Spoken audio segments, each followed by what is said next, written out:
Olá, eu sou Mariana Domingues, sócia do DH Law, e esse é o Protegendo o Futuro, a Arquitetura do Patrimônio. Se você tem acompanhado essa nossa série, já sabe que estamos falando de reforma tributária, da mudança no cenário das empresas familiares, né, no Brasil, nessa situação que estamos vivendo, do Risco Brasil e como estruturar o planejamento sucessório é extremamente importante ante a essa nova realidade. E hoje vamos dar mais um passo, né? Vamos sair do Brasil um pouquinho e vamos olhar um pouco o mercado americano. E nosso tema é esse, o mercado financeiro norte-americano e o papel da offshore no planejamento patrimonial. Vamos entender porque o mercado dos Estados Unidos é um dos mercados mais líquido e seguro do mundo, com estruturas como LLCs, trusts e fundações que conectam ou podem se conectar com as holdings brasileiras e principalmente, né, por que é importante pensarmos nesse planejamento internacional. E comigo, mais uma vez, estão aqui Bernardo Lucena, muito bem-vindo, Bernardo. Obrigado por estar aqui. Luiz Alberto Bins, obrigado por aceitar o convite de estar aqui com a gente, Luiz. Eu que agradeço o convite. Vou começar com você, Luiz. De que forma o mercado americano tem ajudado a proteger patrimônio dessas crises locais, como essa que estamos vivendo agora da reforma tributária, né? Tanto cambiais como situações também políticas? Acho que a diversificação internacional e dolarizar ou qualquer outra moeda forte parte do patrimônio, primeiro permite o investidor trazer um amortecedor natural para os seus ativos. Na medida em que tu tenhas ativos investidos em outras jurisdições, nos Estados Unidos ou outras regiões do mundo, esse patrimônio em moeda forte, ele fica protegido das oscilações cambiais, que é uma variável que reflete bastante situações de crise econômica. Acho que temos um momento em que nos remete a isso. Instabilidade política e econômica tende a se traduzir em perda de valor do real ante a outras moedas. Portanto, ter ativos em moeda forte protege desses movimentos. Segundo, é tu poder investir em ativos que estão descorrelacionados da economia brasileira, né?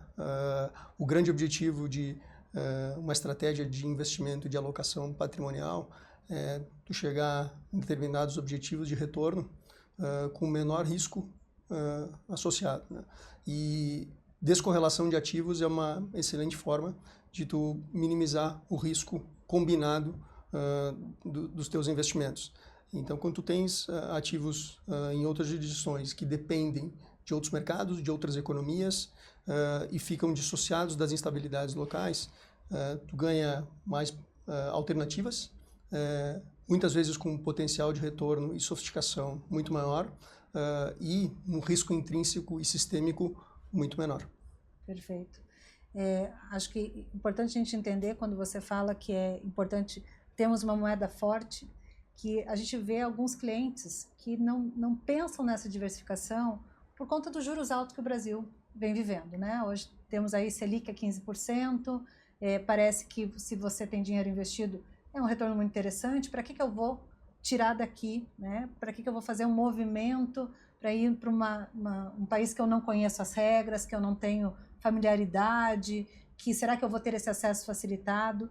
E eu queria entender com você, Bernardo, né? Você que mora em Miami, que tem essa experiência internacional, realmente por que a gente pode mostrar para o cliente que é relevante a gente pensar nessa diversificação da moeda, nessa internacionalização do patrimônio? Eu acho que é fundamental, como o Luís disse, você vai diminuir volatilidade, você vai ter acesso ao maior mercado do mundo, uma liquidez profunda, mercado de capitais imensa, portanto essa liquidez traz uma tranquilidade muito grande. O dólar tende a exportar inflação para o mundo, portanto você se protege ao ter de dólares. Hoje em dia, se ter ativos lá fora, o espaço entre o cliente que está no Brasil e lá fora encurtou muito pelos acessos online e as comunicações facilitadas. Você tem proteções como o SIPC nas corretoras que desprotegem. O SEC protege o cliente através de uma regulação muito forte. Portanto, os parâmetros os profissionais que trabalham lá são altamente regulados, e eu acho que isso traz uma diversificação muito boa para o cliente, minimiza a volatilidade, e traz segurança. O cliente às vezes vai ganhar mais dinheiro aqui, outras vezes vai ganhar mais dinheiro lá fora. Basta olhar para o câmbio. Ele oscila, nos últimos anos tem vindo a desvalorizar bastante, e só aí o cliente se protegeu. Portanto, eventualmente esses 15% não foram tão atrativos, mas vai haver momentos onde é. E portanto, ter essa combinação de ativos no exterior, internacionais, em outras moedas, seja dólar, franco suíço, euros, que são as moedas em que o mundo transita, né? 60% da mercadoria que transita no mundo é 60%, depois vem 20% em euros e depois vem todo o resto. Então, você poder ter a exposição a essas moedas e os seus produtos com extrema profunda liquidez, e com proteções como o SIPC, que são proteções contra fraude e tudo mais, traz um conforto tremendo e faz um contrabalanço à volatilidade no mercado local. Com certeza, eu acho que esse ponto que você colocou é extremamente importante. Quando nós falamos de mercado americano, nós estamos falando de um dos mercados mais regulados do mundo, né? E que tem um histórico já, não é? Quer dizer, se a gente olhar para os produtos e as soluções que eles oferecem, alguns são regulados já há mais de 100 anos, com muita liquidez, não é? Você tem alguns mercados que têm centenas de milhões de participantes, portanto, você pode entrar e sair com muita tranquilidade. Liquidez é fundamental. Quem já passou por uma crise de iliquidez sabe o que é que eu estou a dizer, e conhece bem. Olha, agora quero sair e não tem uma contrapartida para comprar. Isso nos Estados Unidos e no mercado internacional acontece bem menos. Óbvio que também há produtos ilíquidos, mas isso é tudo previamente conversado com o cliente. O cliente normal opera com ativos bastante líquidos, não é? As proteções e a parte jurídica também transmite muita confiança, não é? O mercado jurídico nos Estados Unidos funciona muito bem, e eu acho que isso também extremamente eficiente. Traz uma confiança extra para o cliente que investe no exterior. E acho que é importante, quando o investidor está diversificando, tem seus investimentos no Brasil, está internacionalizando uma parte, também pensar na estratégia que combina esses dois lados de forma a, de fato, reduzir risco, complementar a estratégia com classes de ativos lá fora, classes de ativos aqui no Brasil, que elas não tenham baixa ou nenhuma correlação, e principalmente ter um objetivo, uma estratégia bem definida a longo prazo.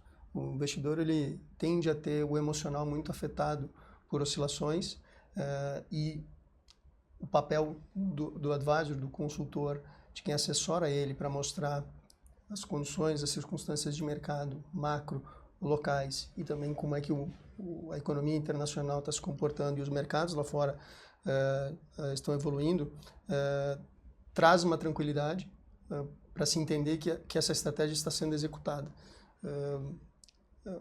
O erro que não se pode cometer é internacionalizar parte do patrimônio e tomar os mesmos riscos nos ativos domésticos, adicionando o risco da moeda, né, cambial, porque de fato tu não vai atingir esse objetivo maior, que é diversificar para proteger o patrimônio.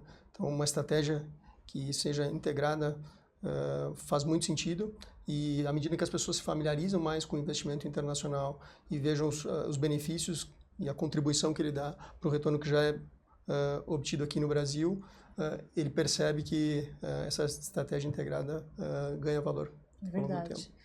E acredito que quando a gente está falando de bancos americanos, a gente tem também um fácil acesso a esse investimento, né? Entender que quando você está investindo lá, não é algo que a perder de vista. você tem uma liquidez imediata, você pode, se o teu negócio tiver um problema, você pode trazer esse valor para cá, enfim, mas é claro, não é a intenção é algo a longo prazo, até porque tem aquela máxima que não se aposta contra o dólar, né? O dólar ele acaba vencendo a longo prazo e isso que é interessante. Eu acredito que a inteligência maior é quando você começa a diversificar esse teu patrimônio, né? E vocês que são os especialistas, mas como cliente também entendo que a gente ter mais opções, e o mercado americano tem uma infinidade de possibilidades, né? Bernardo, se você pudesse comentar um pouquinho mais sobre isso. Tem produtos para todos os gostos e perfis, é a terra dos produtos, renda fixa, renda variável, produtos estruturados, produtos semilíquidos, realmente tem algo para todo mundo, e todos os perfis, todas as idades, né? Porque às vezes você tem pessoas idosas que têm um perfil arrojado e tem clientes bem mais novos que não têm interesse nenhum em correr qualquer tipo de risco. Portanto, isso é uma coisa que a gente preza muito, é a base, uma das bases da qual a gente usa para o relacionamento, é o perfil e respeitar esse perfil. Mas realmente não há mercado mais profundo, mais líquido do que os Estados Unidos e do que os ativos em dólares, e portanto há algo para toda a gente e para todos os perfis. Maravilha, gente. A gente está falando de um mercado que traz aqui segurança, né, liquidez e várias oportunidades. E perfeito, Bernardo. Realmente acho que a gente tem que entender que o mercado americano traz uma diversidade muito interessante, e gostaria de lembrar para vocês aqui que estamos falando de protegendo o futuro, essa arquitetura do patrimônio, mas nós temos aqui um conteúdo educacional, né? Não é uma opinião jurídica, nem uma opinião financeira, e cada caso é individualizado, tem que ser entendido de cada ouvinte, né? Então não é uma situação que cabe para todos, temos que entender qual é a real situação patrimonial de cada um. Eu queria agradecer mais uma vez, Luiz e Bernardo, por estar aqui comigo, e para você que nos ouve, continue com a gente. Vamos falar mais um pouquinho sobre o planejamento patrimonial.